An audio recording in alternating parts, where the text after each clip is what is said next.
Herzlich willkommen zu einem neuen Video von Stricken mit Calypso. Ich bin Calypso und ich stricke schon seit über 20 Jahren. Heute möchte ich mich gerne mit dem Thema Stricken in Verbindung mit Nachhaltigkeit und Ethik auseinandersetzen. Dafür habe ich mir folgende Frage gestellt. Kann Stricken und Handarbeiten im Allgemeinen einen Beitrag zu einer nachhaltigen Gesellschaft leisten? Auf meinem Channel mache ich hauptsächlich Videos, die eher den Charakter von einem Stricktagebuch haben, aber ich würde gerne ein bisschen davon abweichen und mich eben noch mit anderen Themen auseinandersetzen, die mit Mode, Stricken, Nachhaltigkeit und einem etwas weiteren Spektrum zu tun haben. Deswegen habe ich mich mit eben dieser Frage auseinandergesetzt und etwas recherchiert. Die Literatur, die ich für dieses Video herangezogen habe, könnt ihr in einem Dropbox-Ordner finden. Das heißt, ihr könnt alles im Detail nachlesen, was ich in diesem Video sage und eben nachvollziehen, wo ich diese Informationen her habe. Mehr Details gebe ich dazu am Ende des Videos.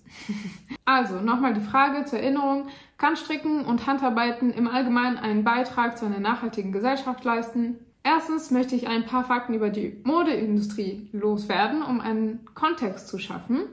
Denn die Modeindustrie ist nach der Ölindustrie die zweitgrößte Umweltverschmutzerin weltweit. Die Herstellung und der Konsum von Kleidung haben sehr, sehr starke negative Auswirkungen auf unsere Umwelt, Menschen mit eingenommen. Durch die Modeindustrie kann man erkennen, wie soziale und wirtschaftliche Faktoren miteinander zusammenhängen und eben in einer Wechselwirkung zueinander stehen.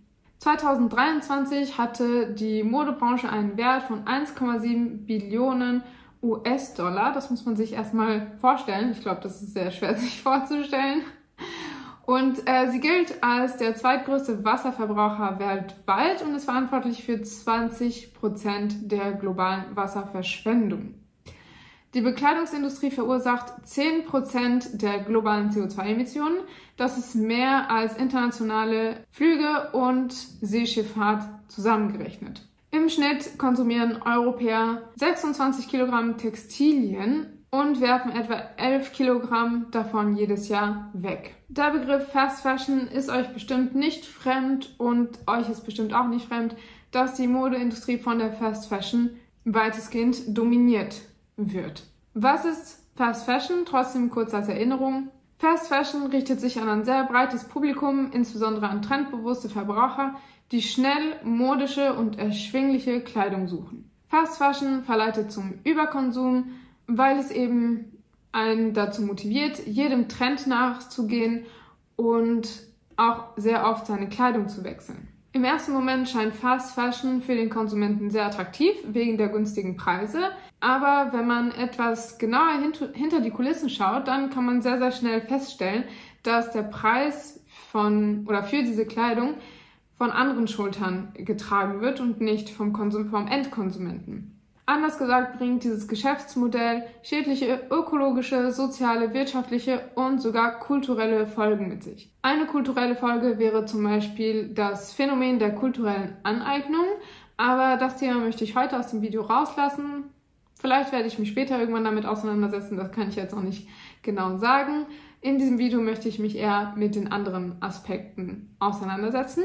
Typischerweise haben Fast-Fashion-Produkte eine sehr kurze Lebensdauer und sind qualitativ minderwertig. Außerdem findet eine massive Überproduktion statt, was dazu führt, dass viele Kleidungsstücke aus der Massenproduktion auf Deponien landen oder verbrannt werden. Das ist natürlich sehr, sehr umweltbelastend. Den wenigsten Menschen, glaube ich, ist bewusst, wie viele Arbeitsschritte tatsächlich es braucht, um ein einzelnes Kleidungsstück herzustellen.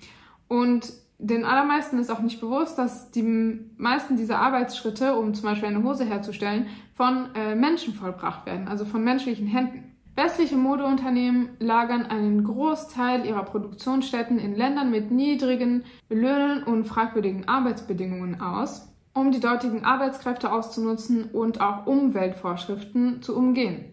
Diese schlechten Arbeitsbedingungen betreffen überwiegend Frauen, denn 80% der Arbeiterinnen im Textilsektor sind eben Frauen. Es ist sehr, sehr schwer, westliche Modeunternehmen zur Rechenschaft zu ziehen, weil die Lieferketten an Transparenz mangeln und sehr, sehr viele Akteure an diesen Lieferketten beteiligt sind. Dieses Modell setzt sich auch durch, weil Konsumenten und Konsumentinnen es durch ihr Kaufverhalten unterstützen und sich auf den Konsequenzen ihres Kaufverhaltens nicht bewusst sind. Während einige der wohlhabendsten Menschen der Welt durch den Mode-Einzelhandel sehr, sehr vermögend geworden sind, kämpfen Millionen von Bekleidungsarbeiterinnen, überwiegend eben junge Frauen, darum, ihre Grundbedürfnisse zu decken. Jetzt denkt ihr wahrscheinlich an die üblichen Produktionsländer, aber diese Arbeitsbedingungen treffen auch auf Länder im Osten Europas zu. Sehr, sehr wichtig zu erwähnen ist auch, dass Kinderarbeit keine Seltenheit ist, aber das ist nochmal ein Riesenthema für sich, auf das ich hier jetzt leider nicht eingehen werde, aber trotzdem unglaublich wichtig finde zu erwähnen, dass in diesem Sektor auch sehr viel Kinderarbeit stattfindet.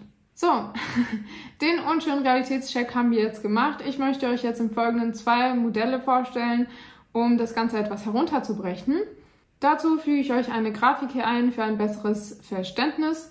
Heutzutage sprechen wir von einem linearen Wirtschaftsmodell. Das bedeutet, dass wir uns in einem linearen Wirtschaftsmodell in der Modebranche, aber nicht nur in der Modebranche, befinden. Dieses Modell besteht aus mehreren Etappen. An erster Stelle steht das Design, danach die Produktion von Rohstoffen, anschließend kommt es zur Herstellung, danach zur Logistik und zum Verkauf, schließlich zum Verbrauch der Kleidung und ganz am Ende die Entsorgung. Dieses lineare Modell stellt keine optimale Verwendung unserer endlichen Ressourcen dar. Ich glaube, ich erzähle euch nichts Neues, wenn ich euch sage, dass wir sehr, sehr viele Ressourcen schon da wirtschaften müssen, um unsere Umwelt weniger zu belasten. Wir brauchen eine Lebensweise, die schonender ist für die Umwelt und für die Menschen, denn wir sind untrennbar von der Umwelt. Hier möchte ich kurz eine Klammer aufmachen für einen persönlichen Kommentar, denn ich finde es erschreckend, wie wir sehr, sehr oft in der dritten Person vom Planeten sprechen. Wir sprechen vom Klimawandel und von der Umwelt, als ob es ein Phänomen wäre, das uns nicht betrifft, das abseits von uns passiert, obwohl der Planet wird uns überleben. Wir Menschen sind Teil der Umwelt, wir sind Teil des Ökosystems und wenn wir das so stark belasten, es gibt einfach Grenzen, die eingehalten werden müssen und ich finde es sehr wichtig, ein Bewusstsein dafür zu schaffen, dass der Planet uns höchstwahrscheinlich überleben wird und dass es um die Menschen geht und alle Lebewesen und Ökosysteme geht, die auf diesem Planeten existieren und dass es gilt, die zu schützen und dass alles miteinander zusammenhängt und wir uns nicht getrennt von der Umwelt betrachten können, sondern wir direkt davon betroffen sind. Und vor allem in Europa sind wir in einer sehr, sehr privilegierten Position. Trotzdem spüren wir jetzt schon die Konsequenzen vom Klimawandel. Ja, ich wollte einfach nur nochmal unterstreichen, wie wichtig es ist, diese Themen nicht in der dritten Person anzusprechen, sondern zu reflektieren, dass wir wirklich da mittendrin stecken als Menschen. Die Alternative zum linearen Wirtschaftsmodell ist ein zirkuläres Wirtschaftsmodell, bei dem es darum geht, ab dem Designprozess und in der gesamten Kette, Lieferkette, Produktionskette, darum geht, die Ressourcen effizient zu nutzen, sodass möglichst kein Abfall entsteht und oder die Kleidung im besten Fall auch recycelt werden kann. Zirkuläres Wirtschaftsmodell kann man auch Kreislaufwirtschaft nennen. Vielleicht habt ihr das schon mal gehört. Jetzt fragt ihr euch bestimmt, welche Rolle spielt da das Stricken und wann werde ich anfangen, über das Stricken zu reden? Ja, keine Sorge, das kommt und ist auch auf eine Art Teil der Lösung, also bleibt dran. Zu Beginn sagte ich, dass die heutigen Zustände schlechte Auswirkungen auf die Menschen, die Umwelt und die Wirtschaft haben. Letzteres habe ich gerade bereits angerissen. Dafür möchte ich euch einen Einblick geben in Alternativen zu Fast Fashion, nämlich zum Beispiel Slow Fashion und Fair Fashion. Was bedeutet Slow Fashion? Slow Fashion hat sich als logische Alternative zur Massenproduktion von Fast Fashion und als ihr Gegenstück etabliert. Slow steht für qualitativ hochwertige, langlebige Kleidung, die unter fairen Arbeitsbedingungen hergestellt wird. Es geht darum, die Umweltbelastung der Modeindustrie zu reduzieren, indem qualitativ hochwertige Materialien verwendet werden, die im besten Fall ökologisch abbaubar oder wiederverwendbar sind. Der Fokus liegt auf zeitlosen Designs und einer hochwertigen Verarbeitung, die eine längere Lebensdauer der Kleidungsstücke gewährleistet.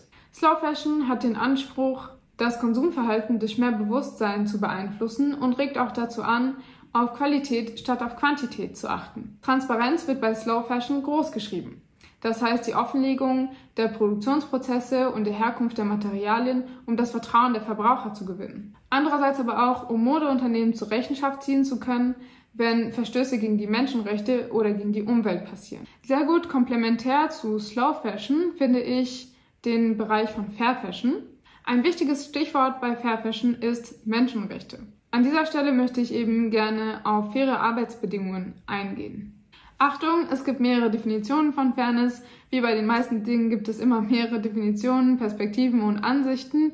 Ich blende euch hier deshalb die Definition von der World Fair Trade Organisation ein, weil ich einerseits in diesem Bereich gearbeitet habe, aber auch weil ich diese Definition in Veröffentlichungen von der Europäischen Union gefunden habe und deswegen für mich diese Definition ausreichend Glaubwürdigkeit widerspiegelt bekommt und ja, ich sie deswegen gerne in dieses Video mit einbeziehen möchte.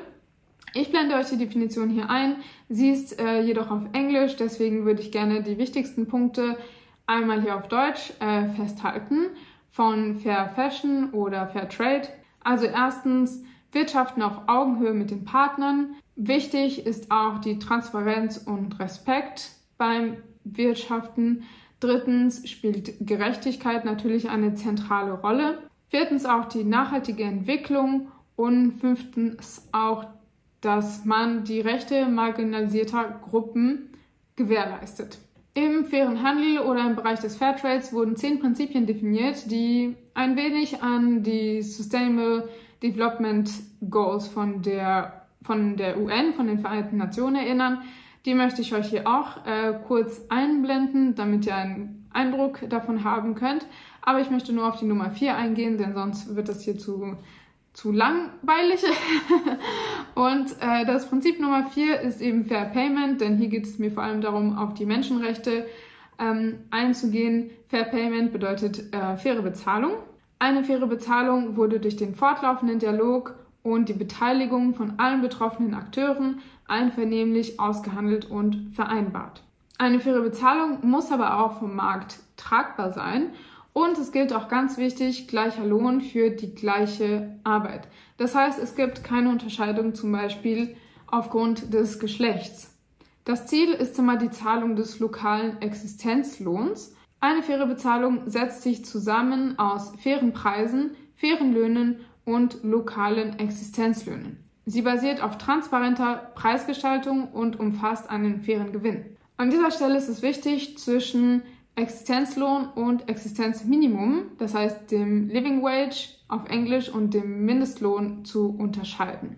Eine Living Wage, Existenzlohn oder Existenzminimum ist die Vergütung, die ein Arbeiter für eine standardmäßige Arbeitswoche, das heißt nicht mehr als 48 Stunden, an einem bestimmten Ort erhält und die ausreicht, um einen angemessenen Lebensstandard für den Arbeiter und seine Familie zu gewährleisten. Zu den Elementen eines angemessenen Lebensstandards gehören Nahrung, Wasser, Unterkunft, Bildung, Gesundheitsversorgung, Transport, Kleidung und andere grundlegende Bedürfnisse, einschließlich der Vorsorge für unerwartete Ereignisse. Dagegen bedeutet Mindestlohn, auf Englisch also Minimum Wage, etwas anderes. Ich finde die Begriffe etwas selbsterklärend, aber trotzdem möchte ich hier erwähnen, dass der Mindestlohn politisch festgelegt wird und kein Existenzminimum garantiert. Sein Ziel ist es, Arbeiter vor Armut zu schützen. Tatsächlich gibt es aber eine erhebliche Lücke zwischen dem Mindestlohn und dem Existenzlohn. In vielen Ländern gibt es eben starke Abweichungen zwischen dem Existenzlohn und dem Existenzminimum. Zum Beispiel lag der Mindestlohn in Indien im Jahr 2018 bei 94 €, während der Existenzlohn auf 297 € berechnet wurde. In Bulgarien ist gar nicht so weit von uns, ist die Diskrepanz noch viel größer. Das heißt, Menschen haben einen Mindestlohn von 204 €, aber einen Existenzlohn von 1.112 €. Hier möchte ich gerne einen direkten Bogen zu Fair Fashion schlagen. Bei Fair Fashion werden im Idealfall die 10 Prinzipien der World Fair Trade Organization in der Modebranche implementiert. Allerdings muss ich hier auch immer etwas nuancieren, denn das ist nur eine mögliche Herangehensweise, um die Modebranche etwas fairer zu gestalten oder fair zu gestalten. Es gibt natürlich auch andere Möglichkeiten und Ansätze, die Branche umweltfreundlicher zu machen und auch in Richtung mehr Nachhaltigkeit zu verändern. Nichtsdestotrotz werden bei Kaufentscheidungen Umwelt- und Sozialfaktoren wie faire Löhne und die Einhaltung von Menschenstandards in der Bekleidungsproduktion zunehmend wichtiger. Fair Fashion ist oft etwas teurer, da sie aufwendigere Herstellungsprozesse und die Zahlung fairer Löhne beinhaltet. Meine Recherchen haben ergeben, dass die Mehrheit der Verbraucher bereit sind, bis zu 10% mehr für nachhaltige und faire Kleidung auszugeben. Auf lange Sicht stellt sich faire und ökologisch produzierte Kleidung als günstiger heraus. Das erklärt sich durch den Price per Wear, das heißt die Kosten pro Trageeinheit. Auf den Price per Wear oder Kosten per Trageeinheit bin ich in meinem Video 7 Gründe, seine Kleidung selbst herzustellen eingegangen. Eine Hilfeleistung beim Shoppen können zum Beispiel Siegel wie GOTS, GOTS, Fairtrade oder auch WFTO sein. Ich blende euch hier mal die Logos von diesen Siegeln ein, damit ihr sie beim nächsten Mal, wenn ihr einkaufen geht, vielleicht im besten Fall berücksichtigen könnt. Der Umsatz von Textilien mit dem Fairtrade-Siegel ist von 2012 mit fast 42 Millionen Euro auf 180 Millionen Euro im Jahr 2022 gestiegen. Das ist zum Teil auf Discounter zurückzuführen, weil Ketten wie Aldi, Lidl und Penny eine sehr, sehr große Reichweite haben und eben Fairtrade-Produkte in ihr Sortiment aufgenommen haben. Diese Veränderung macht Fairtrade-Produkte einem breiteren Publikum zugänglicher, bringt aber auch Herausforderungen für spezialisierte Fairtrade-Läden mit sich, da Discounter mit ihrer sehr, sehr großen Reichweite natürlich diese Produkte mit günstigeren Preisen anbieten können und den Wettbewerb für Nischenanbieter von Fairtrade-Textilien etwas schwieriger machen. Wenn euch das Thema Siegel interessiert, das ich hier wirklich nur ganz kurz angerissen habe, dann schreibt mir das gerne in die Kommentare. Gerne kann ich ein Video machen zu Siegeln und Labels, die ihr auch auf den Banderolen von Wolle mittlerweile finden könnt. GOTS habe ich schon einige Male gesehen bei Wolle sowie auch andere Siegel. Gerne schreibt mir in die Kommentare, wenn ihr dazu Fragen habt, kann ich dazu auch gerne recherchieren und ein Video machen. Nachdem ich wirklich ganz, ganz kurz einige Aspekte der Modebranche aufgegriffen habe und die Theorie ganz kurz erklärt habe, würde ich jetzt gerne zur Frage kommen, die uns als Strickerinnen am meisten interessiert. Welche Rolle spielen Handarbeiten in der Diskussion um Nachhaltigkeit? Achtung, ich werde hier Wörter wie Handarbeiten und Handwerk synonym verwenden, das nun mal vorweg gesagt. Handarbeiten sind mehr als nur physische Produkte. Sie verkörpern sowohl greifbares als auch immaterielles Erbe. Sie fungieren als Brücke von der Vergangenheit zur Gegenwart und dienen als Kommunikationsmittel.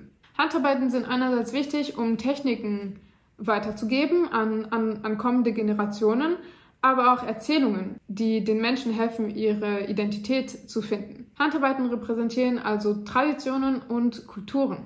Es gibt einen sehr berühmten Soziologen namens Richard Sennett, der in seinem Buch Handwerk feststellt, dass Handwerker oft einen sehr, sehr großen Wert legen auf Materialien und Methoden, die die Umweltbelastung minimieren. Seiner Ansicht nach verfügen Handarbeiter über ein ausgeprägtes Bewusstsein für die umfassenden sozialen und ökologischen Folgen ihrer Arbeit. Handwerk führt zu einem durchdachten und effizienten Einsatz von Ressourcen und fördert innovative Praktiken, die die Nachhaltigkeit verbessern, wie Recycling, Upcycling und die Nutzung erneuerbarer Ressourcen. Weitere Eigenschaften von Handarbeiten sind zum Beispiel, dass sie lokal betrieben werden und dass CO2-Emissionen eingespart werden. Meistens wird die lokale Gemeinschaft in den Produktionsprozess einbezogen, sowie auch traditionelle Fähigkeiten weitergegeben und dadurch auch das kulturelle Erbe sichergestellt. Außerdem sind Objekte, die in Handarbeit hergestellt werden, einzigartig und schließlich werden zeitlich erprobte, nachhaltige Praktiken gefördert. Handwerkskunst hat eine problemlösende Natur. Das fördert innovative Lösungen für mehr Nachhaltigkeit, indem traditionelle Techniken an moderne Herausforderungen angepasst werden. Handarbeiterinnen wissen, dass ihre Kleidungsstücke qualitativ hochwertiger und auch langlebiger sind als industriell hergestellte Kleidung. Hinter jedem handgefertigten Kleidungsstück steckt eine Geschichte, die emotionalen und auch sozialen Zusammenhalt schaffen kann. Deswegen schauen wir auch so gerne Strickpodcasts. Durch das Internet und soziale Plattformen wie Ravelry und Instagram haben Stricken und andere Handarbeiten einen neuen Aufschwung erlebt. Dieser Aufschwung wurde auch nochmal durch die Lockdowns verstärkt. Heute sprechen wir ja sogar von einer Strick-Community. Ich finde dieses Wortkonstrukt ehrlich gesagt ein bisschen lustig, aber dahinter steckt etwas Wunderschönes. Nämlich, dass sich weltweit so viele Menschen zusammenschließen und durch ihre Handarbeit und durch das Stricken miteinander verbinden können und ein gemeinsames Interesse verfolgen, das sehr, sehr viele Barrieren überwinden kann. Der Trend zu mehr Handarbeiten bestätigt sich durch neu aufkommende Kleinunternehmerinnen, die zum Beispiel Wolle färben oder Anleitungen konzipieren und auch durch die vielen Wollfestivals und alle Aktivitäten, die da drumherum entstehen. Eine Studie von Alice Owen von 2017 hat gezeigt, dass Mikrounternehmen im Bereich Garn zur Nachhaltigkeit beitragen. Ihre Fallstudien zeigen, dass der Handwerkssektor zur wirtschaftlichen Nachhaltigkeit und indirekt zur ökologischen Nachhaltigkeit beitragen. Der Bedarf nach gestrickter Kleidung ist auf jeden Fall da. Im Jahr 2022 belief sich der Wert der Strickwarenimporte nach Europa auf 25,8 Milliarden Euro. Das ist ein Anstieg von 16,8 Milliarden Euro im Jahr 2017. Das macht Strickware zu einem der führenden Segmente im Bekleidungsbereich. Warum denn nicht lieber selber stricken? Strickwaren passen perfekt zum Trend der Slow Fashion, da hochwertige gestrickte Kleidungsstücke sowohl langlebig als auch zeitlos sind. Indem wir selbst unsere Kleidung stricken, können wir unter anderem Folgendes bewirken. Erstens, wir können Abfall reduzieren. Beim Stricken kann man die genaue Menge an Wolle verwenden, die man für das Projekt benötigt und dadurch Reste in Grenzen halten. Falls doch Reste entstehen sollten, kann man diese für Kleinartikel oder Accessoires verwenden oder auch in ein neues Projekt mit reinstricken. Dadurch kann man den Verschnitt, der in industrieller Bekleidung entsteht, vermeiden. Zweitens verlängert man die Lebensdauer. Selbstgestrickte Kleidung wird oft mit sehr viel Sorgfalt und hochwertigerem Material hergestellt, was ihre Haltbarkeit erhöht.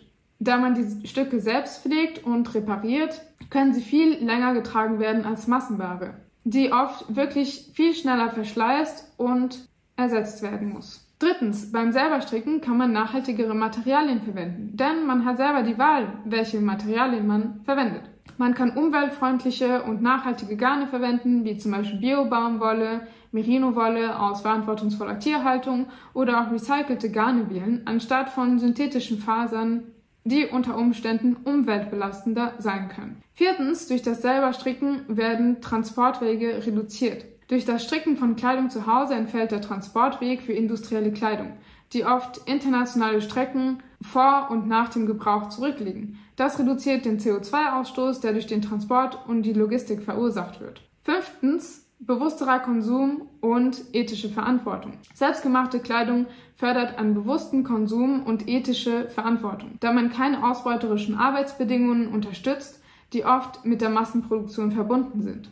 Durch das selbstständige Herstellen von Kleidung übernimmt man Verantwortung für die eigene Modeproduktion und trägt zu fairen Arbeitsbedingungen und nachhaltigen Methoden bei. Dies stärkt das Bewusstsein für die Auswirkungen der Modeindustrie auf Menschen und Umwelt und fördert einen respektvolleren Umgang mit unserer Erde und ihren Ressourcen. Fallen euch noch weitere positive Auswirkungen vom Handarbeiten und Selberstricken ein? Schreibt es doch gerne in die Kommentare und lasst uns gerne darüber diskutieren. So, wir kommen jetzt zum Fazit. Kreislaufwirtschaft ist natürlich keine Wunderlösung. Auch wenn Ressourcen wiederverwendet werden können, verlieren sie trotzdem an Einsatzbarkeit. Das heißt, alte Kleidung kann nicht unbedingt in neue Kleidung wieder verwandelt werden, sondern diese Materialien sind oft minderwertig und können eben nur in minderwertige Produkte neu verarbeitet werden. In Wirklichkeit fehlt es uns noch sehr viel an Technologien und Einrichtungen, die tatsächlich recyceln können. Mischfasern wie zum Beispiel Kunstfaser mit Baumwolle machen es noch schwieriger, tatsächlich auf großer Skala zu recyceln. Außerdem sind Strickerinnen vor dem übermäßigen Konsum auch nicht unbedingt geschützt. Unsere Gesellschaft insgesamt und auch der ständige Informationsüberfluss verleitet einfach dazu, mehr zu konsumieren, als man tatsächlich braucht. Ich selbst habe auch viel zu viele Klamotten und auch wenn ich sie selbst gemacht habe, rechtfertigt es natürlich nicht den Überfluss. und auch nicht den übermäßigen Konsum und es befreit uns auch nicht von der Verantwortung, bewusst und im besten Fall moderat zu konsumieren. Insgesamt kann man aber mit Sicherheit sagen, dass Handarbeiten das Potenzial haben, nachhaltigen Konsum, sozialen Zusammenhalt und individuelles Wohlbefinden zu unterstützen. Wir sind auch am Ende angekommen von diesem Video und wenn es dir gefallen hat, dann hinterlass mir doch gerne einen Hashtag Strickenumwelt in den Kommentaren. Wenn du bis hierhin geschaut hast, Hashtag Strickenumwelt in die Kommentare und natürlich auch gerne deine Meinung und deine Erfahrungen mit diesem Thema. Ich hoffe, das Video hat euch gefallen und ihr habt etwas mitgenommen. Lasst uns gerne Gedanken austauschen. Ich finde dieses Thema super interessant und facettenreich. Wenn ihr eben weitere Fragen habt, auch dann stellt die gerne in die Kommentare. Gerne versuche ich zu recherchieren und Antworten auf eure Fragen zu finden. Ich habe einen öffentlichen Ordner auf Dropbox erstellt, auf dem ihr die gesamte Literatur finden könnt, die ich für dieses Video herangezogen habe. Das heißt, ihr könnt im Detail nachlesen, was ich euch hier erzählt habe und natürlich noch viel umfangreicher. Zum Schluss möchte ich mit euch teilen, dass ich an einer wissenschaftlichen Publikation mitgemacht habe, die sich eben mit diesem Thema auseinandersetzt. Diese Publikation wird wahrscheinlich nächstes Jahr online frei zur Verfügung stehen. Man wird sie also kostenlos herunterladen können, höchstwahrscheinlich. Diese Publikation ist mit Co-Autoren, mit anderen Wissenschaftlern zusammen entstanden. Und wenn es soweit ist, wenn diese Publikation online zum Download zur Verfügung ist, werde ich euch informieren und auch den Link in der Infobox, wenn es soweit ist, dann hier auch unter diesem Video ergänzen. Ich wünsche euch viel Spaß beim Stricken und bis zum nächsten Video. Ciao!